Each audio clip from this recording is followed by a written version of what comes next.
wrong with that, because being a part of something is better than being not a part of something. You know, I really have to, while we're into thanking folks, I really have to say a very big, heartfelt thank you to a lot of the Michael Berry community that I guess knows you guys through Michael Berry, that is, started like following me. It's really weird. I have this like almost okay. So redneck's not an insulting thing, but for a city kid, not to them. Yeah. No, it's not an insulting thing. Period. Yeah. For a city kid, I have just a large affinity with the redneck culture, which is really cool. And I just feel, I think it's like being a white guy and going out to Hawaii and being accepted not as a haole, but someone who's actually allowed to surf in the prime surf spots or something. But I feel like I'm kind of down with the redneck folks who have been so nice about accepting me and the stuff that I do around here. And don't forget the Cajuns, the Walton and Johnson listeners over in Louisiana.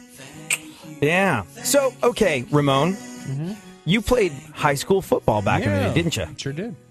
You're probably the most knowledgeable about football out of all of us. Who would you say the most valuable NFL franchise is at the moment? Well, when you say it like that, I want to answer it correctly, and it puts a lot of pressure on me, AD. All right. Now, am I supposed to get it right, or am I supposed to get it wrong? No, it's just there is no punchline to be had with you getting it right or wrong. It's the New York Giants. It is not. What? No. Oh. The Dallas Cowboys top the Forbes list of most valuable NFL franchises for the 8th straight year at $3.2 billion. Holy moly. Boo.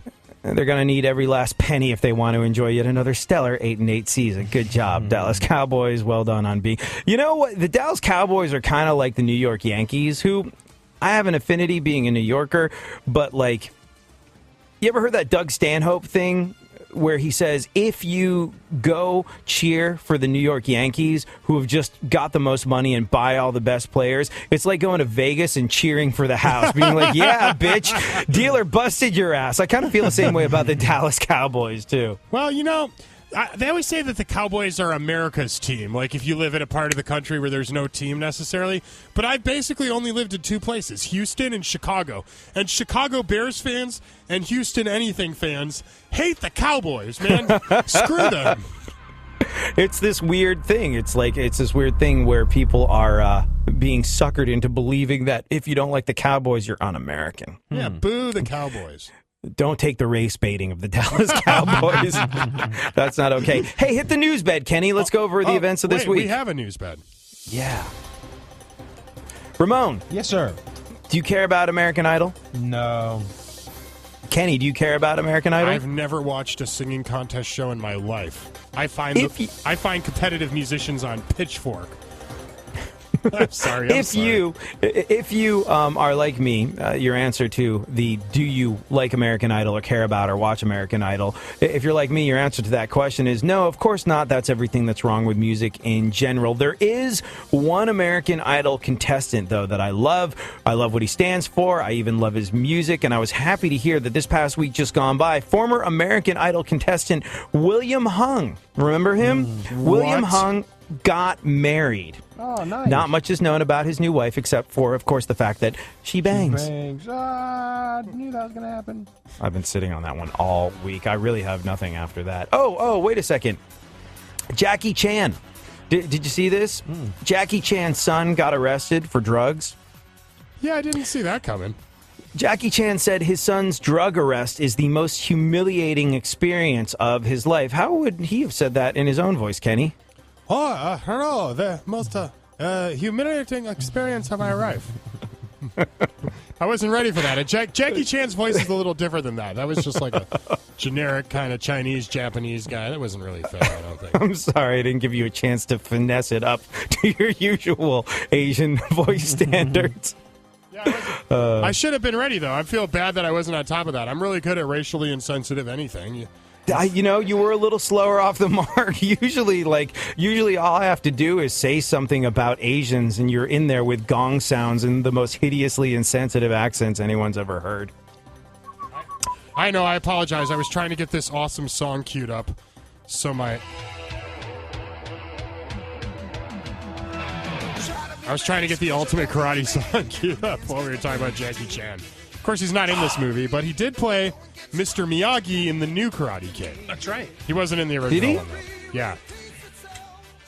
I didn't see it. Hold but he was on a in it. second. Get ready. Ramp up the chorus. Yes! Kenny, do me a favor. Save the song. Just get the chorus, because for like the last year I've been asking you to have this song that whenever one of us has a real humdinger, a real zinger, you're the this best could cheer 'em on, around yeah. parts gets played. Ramon, so like it's Ramon that puts things in here, though. I only push buttons. It's Ramon that tells me what to. I know it's hard to believe for the listeners, but Ramon is sitting here like the marionette master, and I am the puppet, dancing around with the strings. But speaking of dancing with the strings, guys, we only have like 50 seconds left. What are we going to do with the last minute let's of the talk show? about some international relations. We'll probably take 2 minutes saying bye. Let's talk about international relations real quick. Go ahead. North Korea publicly has been mocking. You know, like we thought we were the only people that went in for political satire. Not so much happens in North Korea. They've been mocking John Kerry for having, get this, have you heard this? A hideous lantern jaw. Oh, that's mean. If there's anyone qualified to make fun of someone's physical appearance, it's a nation run by a dude who looks slightly less masculine than Margaret Cho. Have you ever have you ever seen someone if you take a Sour Patch Kid, or is it a gummy bear, and you squish it down, it looks exactly like Kim Jong-un. There's if you don't believe me, go look online. Someone's demonstrated online. It's easy to do. You can make your own Kim Jong-un candy. That's pretty funny. Yeah. I guess we got to go. We don't have time for this news I've got in front of me about the Pope. Why don't you give us one more quick one, and then we'll get out. Well, the Pope has been on a tear, living every day like it's the last day that he might have to live in terms of doing what he thinks is right. And it now all makes sense because the Pope has gone on the record saying that he only has a few years left to live. What? Mm-hmm. Signs are already there. He no longer has that new Pope smell. No, but it's true. Like it all made sense to me when I found this out, because some of the stuff that he was doing, I was just like, he's gonna get shot. He's messing with the money. There's gonna be sort of like an angry priest that he takes away his palatial mansion and fast car from, and there's going to be other priests that go like, this guy's really messing with the money. We've been living fat off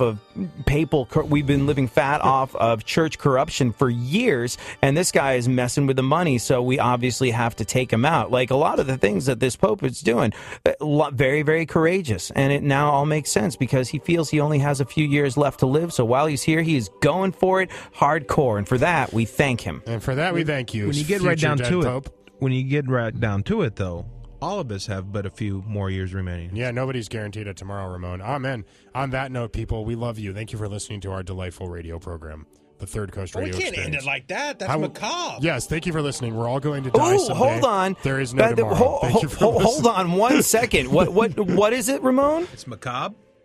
That's very good. That, like, Ramon's clearly been perusing his thesaurus. That is one of those SAT words that you can't, like, other people would go, that's depressing, that's sad, that's unhappy. Ramon busted out the macabre. Macabre. Macabre. Well, yeah, but that's the thing. Not only did you bust it out, but you pronounced it correctly without the silent R. Mm-hmm. I would like to applaud Ramon's superior verbal skills. You won the show. Ramon wins. Yeah. Thanks for listening to Third Coast Radio, everyone. Tweet us at ADSXE, at Ramon Robles Jr., and at Producer Ken. That would be moi. That's it for Third Coast Radio. Time for A.D. Rame and Ken to mosey on along. A.D. has to see what bodily fluids he can sell to make rent. And our little buddy Ray, well, he's off to earn his keep in his own home, making his high-powered executive wife tasty vittles. In the highly unlikely event that they are allowed to do this again, they'll be back next week. I'm Outlaw Dave, and why they're airing this instead of playing my show again is beyond me. Bye, Dave. And now, a word from producer Kenny. Well, folks, if you haven't heard anything stupid yet today, I apologize because you're going to. In case you haven't been paying attention, reality TV has been getting really weird lately. There's this new show. It's called Dating Naked, and it's not just a clever name. Basically, it's a TV show about people who take their clothes off and go out on a date together. Naked. Ooh, Anyway, there's this New York model who recently appeared on the show. Her name doesn't matter. She's a nobody, and in 5 minutes, she won't exist anymore. But she was on the show recently, and she went out on a date with one of her castmates, naked. And then, when the show aired, she was really surprised that her clothes weren't on. You know, the clothes she wasn't wearing when she originally filmed the show. I told you this was going to be stupid. But, like I said, she was surprised to see that she wasn't wearing clothes, even though she wasn't wearing them when they originally filmed it. So, now she's suing Viacom. After all, Viacom put her on television naked. I can't quite wrap my mind around this one. What did she think was going to happen? Maybe she thought they would add CGI clothing in post-production or something. Word to the wise, folks. If you're on a TV show called Dancing with the Stars, you're probably going to dance. And if you're on a show called The Voice, you're probably going to end up singing. And get ready for this. If you're on a TV show called Dating Naked, you're going to be naked on TV. That's what that means. Anyway, I'm producer Kenny. Stay tuned for more here on KPRC AM 950.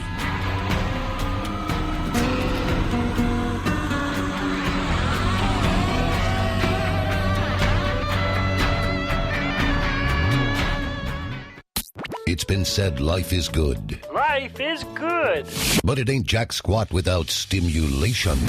KPRC AM 950, Houston's more stimulating.